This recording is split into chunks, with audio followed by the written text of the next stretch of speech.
has two uses in expressing the written language. It may occur as a consonant, such as H in hat, or as an aspirate occurring as a small puff of air at the end of a syllable or before a consonant. Glottal. The apostrophe is used in this particular writing system to designate the glottal. It sounds very close to the first H in the English expression O. End quote. Maracle. David Kanatawakan. Gagne, Kehaga, Tewadati. Let's Speak Mohawk. On the Green, Guilford, Connecticut. Audio Forum. Jeffrey Norton Publishers Incorporated, 1990, page 5. Tina Toa. Teir Hugwatha. Hymn 11. LM. Jiniwa ga the hen sera. Kari wa neax hira. Ne se ne ra o ne gwen sea. Yateo ne known was gi taint. 'Tis thee I love, for thee alone I shed my tears and moan. Where'er I am, where'er I move, I meet the object of my love. Dramatis Personae in alphabetical order. The Mohawk Trilogy is a work of fiction. Characters, if real, are fictionalized. Central characters. Davis, Squire Tehawennihárhos. Lower Mohawk, also Walker Mohawk, axeman for Reach, Scott, and Uxbridge townships. Of the Wolf clan, he is called variously the Mohawk or Skywalker, and is the son of the late Peter Davis and Margaret Riley, unknown lineage.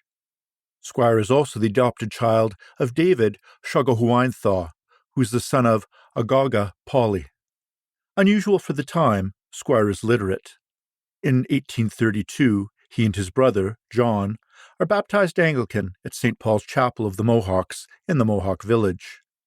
Ferguson, Jennet, school teacher. She is the daughter of Scotch emigrants William Ferguson and Mary Graham. Golden, Jedediah, Jeddah, a.k.a. the Snowman. He's a neighbor of the Fergusons, a hired gun and the owner of a horse stock farm in Uxbridge. From Smoky Mountains in Appalachia, Jeddah and Nella Golden are the great-grandchildren of a Butler's Ranger, loyalist, and former Algerian Edward Blaze. Jeddah's wife, Eudora Gourlay, is deceased. Jeddah has two teenage daughters, Miss Hattie and Miss Hetty. Golden, Nella Blaze, called Teacher. She is co-owner, with Octavius Milburn, of the Cave Tavern and owner of the Cyclops Inn on Vinegar Hill in the village of Brantford. Chapter 78. He turned from pennies and stopped someone to ask directions to the Cyclops Inn on Vinegar Hill. He picked a man wearing a Balmoral hat. The man was a heavy-whiskered fellow in a three-piece woolen suit, and he shuffled with nerves when he spied the dead turkey Squire carried, or perhaps it was the Indian's black eye, or perhaps the copper skin, or perhaps the worn-out leggings. But as it turned out, the stranger proved accommodating. Whiskers, whom Squire caught on Darling Street, directed him to Ms. Golden's Tavern, over near Clarence Street.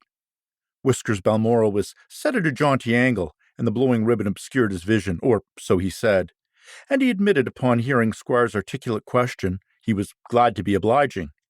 He was ready to gossip, shoot the breeze. Whiskers said, "Say, do you vote?" That was too personal. Squire shrugged. The hairy chopped one spilled his guts. Teacher warmed his heart, and he jawed on for 20 minutes. Teacher's got stiff competition, you know, friend. Squire said he did not know. He was too courteous to add he did not care. Yep, there's Penny's, Clements over there, and Irish's and Matthews, George Dove, John Brazier, Thomas Brooke, Henry Yardington. Backing away, Squire thanked Whiskers before the chatty one could recite the whole directory of citizens who ran taverns. Teacher, well, the woman has an advantage, which is, you go to Teacher's, that would be Nella Golden's place, for a tumbler of whiskey or a tumble. Whiskers held his ample belly to laugh at the pun. And by golly, she runs a mixed bar. Patrons of either sex are welcome, and no matter what their color. Attentive, Squire took a step